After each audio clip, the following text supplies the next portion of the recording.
Hello and welcome students once again to our online class. Today we will continue the same chapter from history, chapter 3, the Delhi Sultans. Delhi Sultans. अभी तक इस chapter में जो हमने जो cover किया है पिछले वीडियो तक, आई होप कि आपने वो रिवाइज कर लिया होगा. And today we have a new topic. हमारा जो नेक्स्ट टॉपिक आज के लिए रहेगा ए क्लोजर लुक. और ये जो टॉपिक आपकी बुक में भी ऐसा कैसे लिखा हुआ है, a closer, you can see in your book also, same topic is there. A closer look, administration and consolidation under the Khiljis and Tughlaqs. So administration का मतलब, अगर आप किसी भी एरिया की बात करते हैं, आप और हम जहां रहते हैं वहां की अगर आप देख लो तो एक एडमिनिस्ट्रेशन है. आप कह सकते हो कि एक प्रशासन जिसको बोलते हैं. बिना एडमिनिस्ट्रेशन के एक जगह, कोई एरिया, चाहे वो टाउन हो चाहे डिस्ट्रिक्ट हो, वो प्रॉपर तरीके से चल नहीं सकता. अगर आप डिस्ट्रिक्ट लेवल पे देखते हो, कलेक्टर और भी जो हैं ऑफिशियल्स, गवर्नमेंट लेवल के जो डिपार्टमेंट्स होते हैं एडमिनिस्ट्रेशन में, जो है जो उस डिस्ट्रिक्ट को प्रॉपर तरीके से उसके एडमिनिस्ट्रेशन में हेल्प करते हैं, उसके प्रशासन में. तो यहां पे हम देख रहे हैं कि एडमिनिस्ट्रेशन एंड कंसोलिडेशन, एक तो प्रशासन चलाना है. कंसोलिडेशन वर्ड का मतलब होता है, will understand about it, consolidation under the Khiljis and Tughlaq. Consolidation to bring together, to unite. एक तरह से उनके राज्य को यूनाइट करना, एक मजबूत करना, एक साथ लेकर आना, वो है consolidation. So Khilji's and Tughlaq, इनके जो अंडर में ये पॉइंट्स को हम स्टडी करेंगे. So we will study about this topics under Khiljis and Tughlaqs, कि इनके अंडर में एडमिनिस्ट्रेशन एंड कंसोलिडेशन कैसा रहा, यानी किस तरह से उन्होंने अपने जो है राज्य को एडमिनिस्ट्रेट किया, उसका प्रशासन कैसे चलाया, और किस तरह से उन्होंने अपने राज्य को एक तरह से एक किया या मजबूत किया, यूनाइट किया. So we will focus on this points. Iltutmish, जिसके बारे में हम पहले पढ़ भी चुके हैं,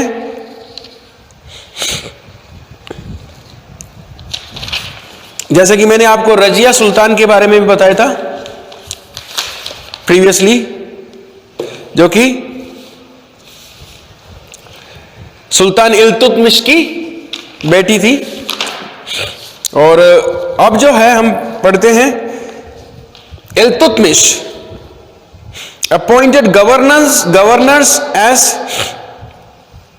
provincial administrators. Governors were slaves and trained for military services known as bandagans. BNDAGAN आप कह सकते हैं. अब bandagan, I will write that for you on the board, फिर मैं इसको एक्सप्लेन करता हूं.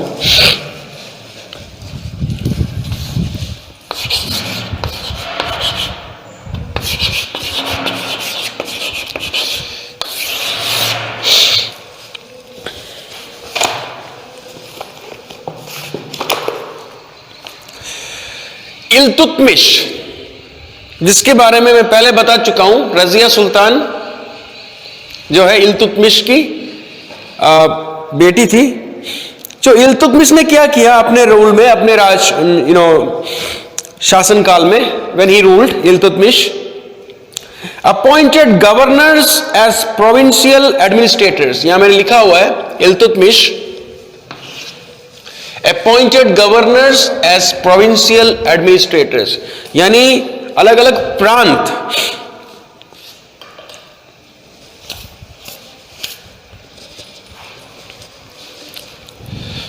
अलग अलग प्रांतों में अगर आप देखते हैं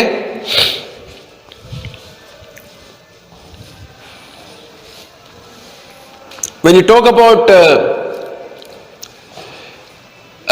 different provinces, अगर हम अलग अलग प्रांतों की बात करते हैं, जो आज हम स्टेट्स के तौर पे जानते हैं, राज्य, उस समय अलग अलग प्रोविंसेस थे. प्रोविंसेस मीन्स प्रांत, एक तरह से जो एक इलाका, एक डिवाइडेड एरिया. सो अलग अलग प्रोविंसेस में इल्तुतमिश ने गवर्नर्स को अपॉइंट किया हुआ था एज प्रोविंशियल एडमिनिस्ट्रेटर्स. सो अलग अलग प्रोविंसेस में जो प्रोविंस होता है, जिसको हम कहते हैं प्रांत,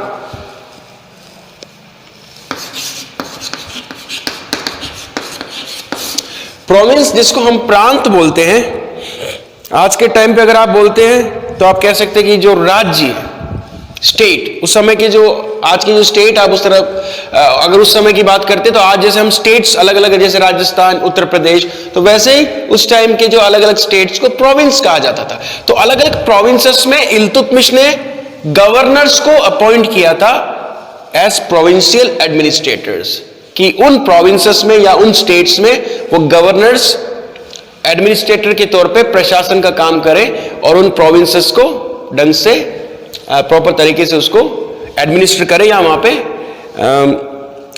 रूल करें. Governors were slaves in trade for military services known as bandagans in Persian. See जो गवर्नर्स जो थे वो कौन थे? अगर हम इन गवर्नर्स की बात करते हैं, दे वर एक्चुअली स्लेव्स, वो गुलाम थे और उनको मिलिट्री सर्विस, आर्मी की सर्विस, आर्मी की ट्रेनिंग उनको दी गई थी. और जिस मिलिट्री सर्विसेज नोन एज बंदागन, और उस सर्विस को कहा गया है बंदागन, क्योंकि ये जो खास तौर से ये इल्तुतमिश ने जो गवर्नर्स अपॉइंट किए थे, दे वर एक्चुअली स्लेव्स, एक तरह से गुलाम.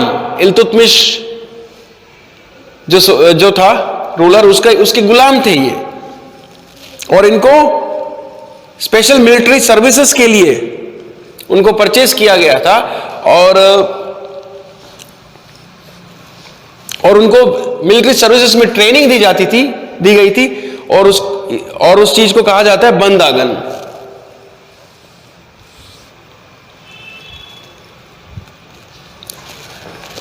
फिर हमारे सामने अगर हम आगे जाते हैं और देखते हैं तो हमारे सामने एक नेक्स्ट जो टॉपिक आता है, the iqta system. What is iqta system? The Khaljis and Tughlaqs. Because हम क्या पढ़ रहे हैं? Administration under consolidation under the Khaljis and Tughlaqs. So जो इक्ता सिस्टम है, the Khaljis and Tughlaqs appointed local commanders called iqtadar और muqti, and the lands given to them to manage were called iktas. अब आप समझो, आप जैसे कि हम we are taking a closer look, we are trying to understand about the administration and consolidation under the Khaljis and Tughlaqs. Tughlaqs और Khaljis के time उन्होंने अपने राज्य को how they ruled, उनका एडमिनिस्ट्रेशन कैसा था वो पढ़ रहे हैं. ठीक है, एक तो हमने गवर्नर्स के बारे में पढ़ लिया. इल्तुतमिश ने अलग अलग प्रोविंसेस में, अलग अलग उस समय के जो स्टेट्स, एरियाज थे, वहां पे गवर्नर्स को अपॉइंट किया था कि वो वहां पे प्रॉपर तरीके से जो है वहां उस प्रोविंस में रूल करे या एडमिनिस्ट्रेशन को देखे. और ये governors this governors were slaves, और ये गवर्नर्स इल्तुतमिश के गुलाम के तौर पर खरीदे हुए गवर्नर्स थे ये. फिर इक्ता सिस्टम के बारे में हम देखते हैं, जो कि खलजीस एंड तुगलक्स के टाइम में जो इक्ता सिस्टम जो था वो क्या था? इक्ता सिस्टम,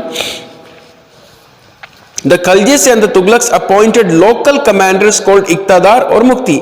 खलजीस एंड तुगलक्स ने लोकल कमांडर्स को, यानी कि लोकल जो लीडर्स होते हैं, जो चीफ होता है लोकल लेवल पे, हर एरिया में जो अलग अलग लोकल लीडर्स होते थे, उनको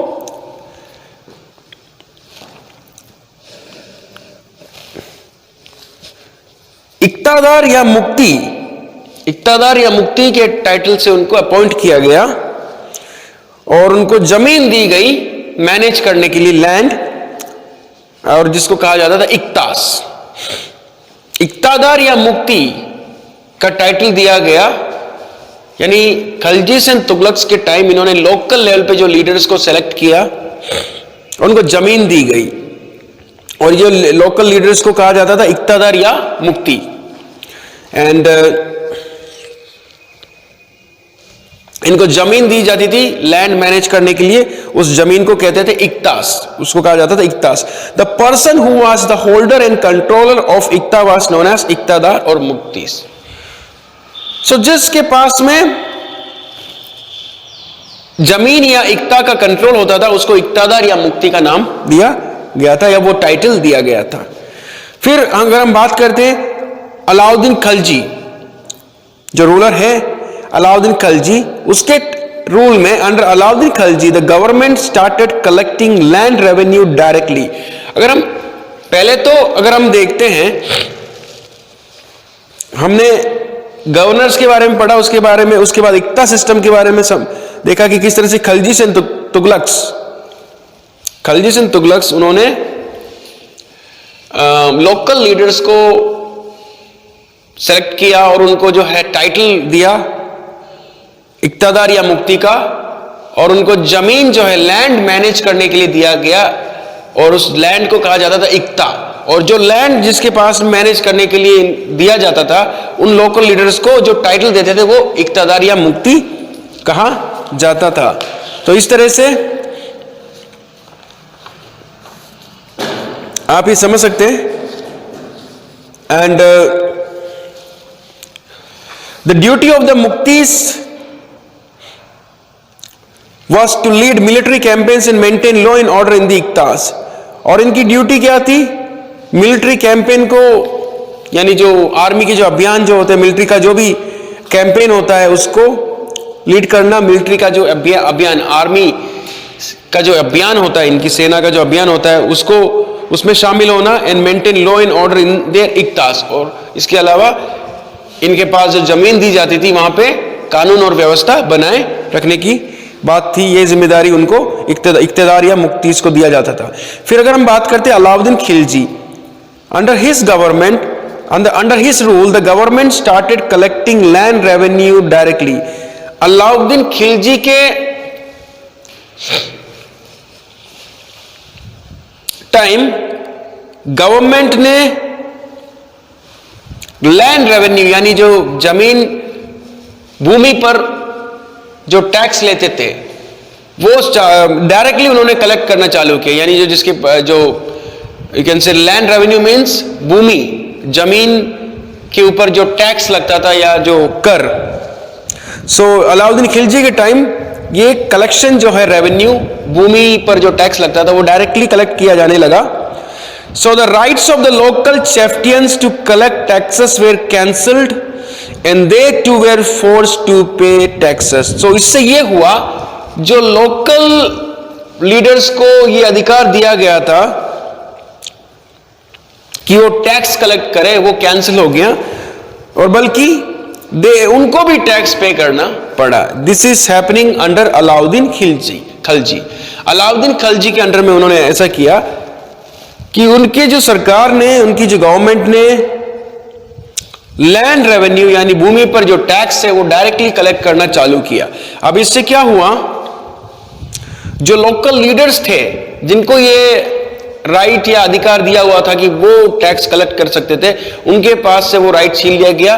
because under the Alauddin Khilji government वो they directly collected the land revenue, और लोकल लीडर्स को जो अधिकार मिला हुआ था टैक्स कलेक्ट करने का वो वापस उनसे अधिकार ले लिया गया, और इसके अलावा उनको भी टैक्स देने को मजबूर किया गया। This was under the Alauddin Khilji.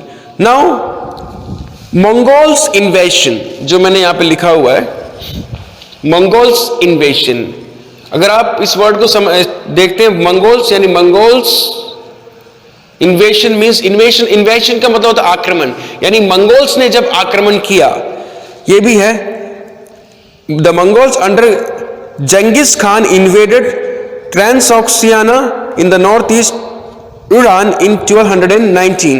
अगर आप देखते हैं तो आप पढ़ सकते हैं 1219 में this is happening under in which year 1219।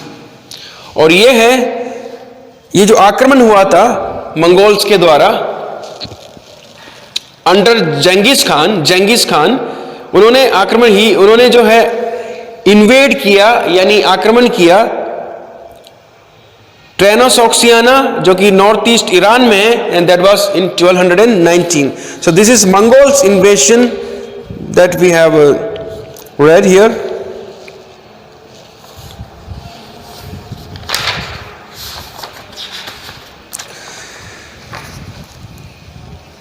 और उसके बाद में अगर आप देखते हैं, Delhi Sultanate face their onslaught soon after. जो मंगोल्स जो थे, मंगोल्स, और जिसके जो लीडर थे जेंगिस खान,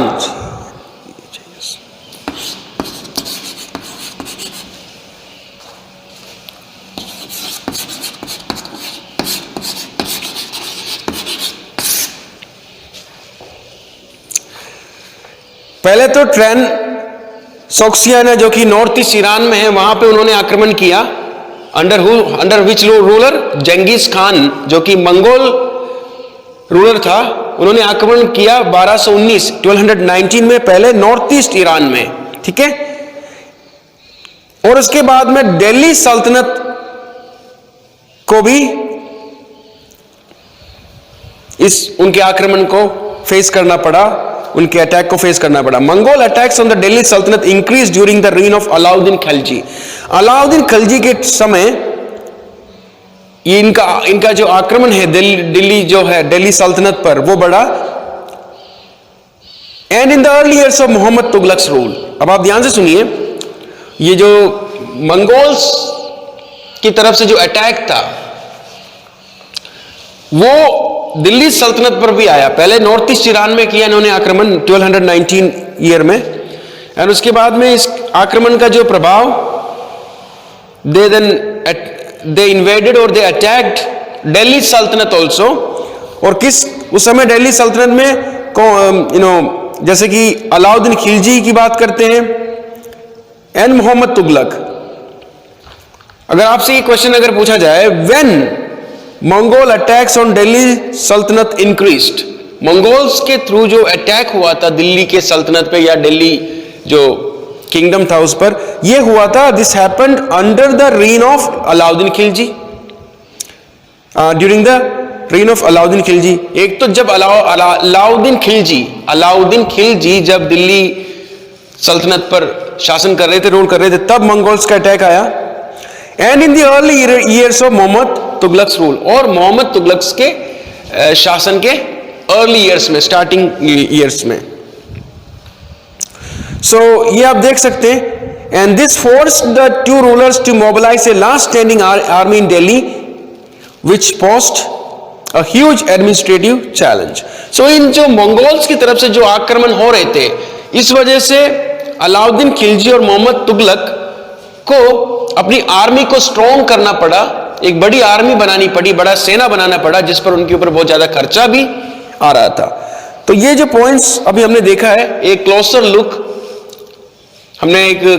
लुक लिया है, एक डिटेल में देखा है, administration and consolidation under the Khiljis and Tughlaqs, कि खुद तुगलक्स और खिलजीस के रूल में जब उन्होंने शासन किया था दिल्ली सल्तनत पर, उसमें एडमिनिस्ट्रेशन कैसा था, प्रशासन कैसा चल रहा था, एंड कंसोलिडेशन एक तरह से कि उन्होंने अपने राज्य को किस तरह से एकजुट किया, एक मजबूत किया, यूनाइट किया।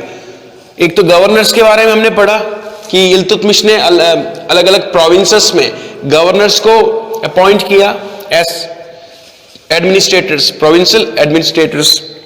और ये गवर्नर्स जो हैं, ये स्पेशली जो हैं एक तरह से स्पेशल स्लेव्स थे, जो कि मिलिट्री सर्विसेज के लिए जो उनको परचेज किया गया था, विच इज कॉल्ड बंदागन, जिसके बारे में मैंने यहां पे लिखा हुआ है।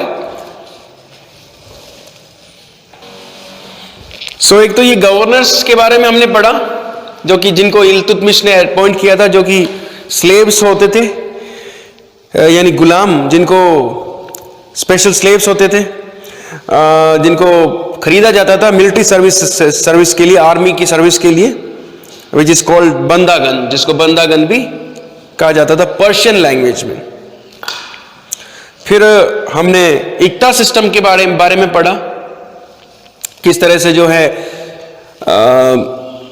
लीडर्स को, लोकल लीडर्स को सेलेक्ट करके जो है उनको जमीन दी जाती थी, जिसको इक्ता कहा जाता था। उनकी जिम्मेदारी होती थी वहाँ पे उसको मेंटेन करना, एंड वहाँ पे जो है इक्तास जो थे, या जो आप जैसे कि हमने जो पढ़ा है मुक्तिस के बारे में, the duty of muqtis was to lead military campaign. Muqtis की अगर बात करते हैं, उनका जिम्मेदारी था मिलिट्री के कैंपेन को लीड करना, and maintain law and orders in their iqtas. और अपने जो इलाके जो हैं, जो जमीन उनको दी गई थी, जो इलाका जिसको इक्तास कहा जाता था, वहां पे कानून और व्यवस्था, लॉ एंड ऑर्डर को मेंटेन करना। तो ये इक्तादार, जिनको इक्तास यानी जो है जमीन मैनेज करने के लिए जमीन, जो लैंड्स, जमीन दिया जाता था, जो इलाका दिया जाता था, उसको मैनेज करना होता था उनको, ये इस इक्ता सिस्टम था। सिंपल वर्ड्स में समझेंगे तो इक्ता सिस्टम ये था कि लोकल जो लीडर्स होते थे अलग अलग जगह से, उनको सेलेक्ट करके उनको कुछ उनका जो एरिया जो है दे दिया जाता था, जमीन, और उनको मैनेज करना होता था वहां पे लॉ एंड ऑर्डर सिचुएशन वगैरह। और उनको जो टाइटल दिया जाता था, इक्तास या मुक्तिस उनको कहा जाता था, जो टाइटल उनको दिया जाता था। और अलाउद्दीन खिलजी के टाइम, जैसे कि मैंने बताया कि गवर्नमेंट डायरेक्टली टैक्स कलेक्ट करने लगी, और उसके बाद में जो है लोकल जो लीडर्स को भी टैक्स पे करना पड़ा। देन भी उसके बाद में हमने मंगोल्स इन्वेशन, यानी मंगोल का जो है आक्रमण, मंगोल्स के थ्रू जो आक्रमण हुआ था, इन्वेशन हुआ था अंडर बाय जंगीज खान। पहले तो ईरान में हुआ 1219 में, उसके बाद में फिर दिल्ली में भी इनका जो आक्रमण हुआ। दे attacked Delhi Sultanate under Mohammad Tughlaq's rule and Alauddin Khilji. And खास तौर पे अगर हम देखते तो मंगोल्स ने जो आक्रमण दिल्ली पर किया था, तो वो जो पीरियड था खास तौर से अलाउद्दीन खिलजी का जो पीरियड था, and in the early years of Mohammad Tughlaq's rule. और मोहम्मद तुगलक्स के जो अर्ली ईयर्स यानी स्टार्टिंग ईयर्स ऑफ रूल, तो इस वजह से इस मंगोल जो आक्रमण कर रहे थे दिल्ली सल्तनत पर, इनके आक्रमण से अपने आप को बचाने के लिए इन लोगों को अपनी जो आर्मी को स्ट्रॉन्ग करनी पड़ी। This forced the two rulers to mobilize a last standing army in Delhi, which posed a huge administrative challenge. तो इस वजह से उनको एक बड़ी जो सेना, एक बड़ा जो मिलिट्री जो है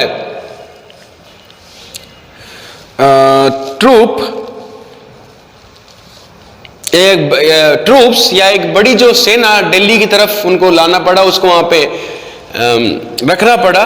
मंगोल्स के आक्रमण को, मंगोल्स के जो इन्वेशन या मंगोल ने जो आक्रमण किया था मंगोल्स के थ्रू, उससे अपने आप को प्रोटेक्ट करने के लिए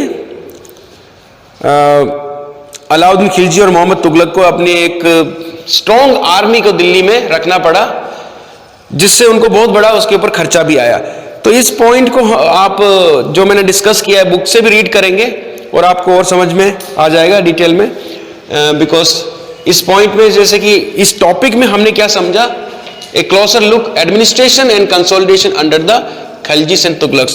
तो खिलजीस एंड तुगलक्स ने किस तरह से प्रशासन चलाया, एडमिनिस्ट्रेशन चलाया, और अपने राज्य को, अपने जो किंगडम को, सल्तनत को किस तरह से यूनाइट किया और मजबूत बनाया।